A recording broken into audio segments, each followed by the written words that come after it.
completed our sortie, so let's go to the Debrief button.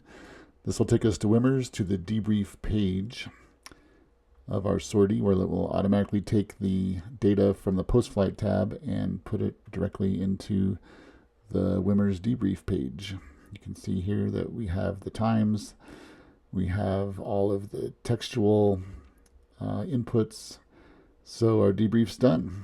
Let's go ahead and check out the fuel receipt capture. This does not cover multiple sorties, so we're just going to hit no, and we're going to go ahead and do a document capture of our fuel receipt.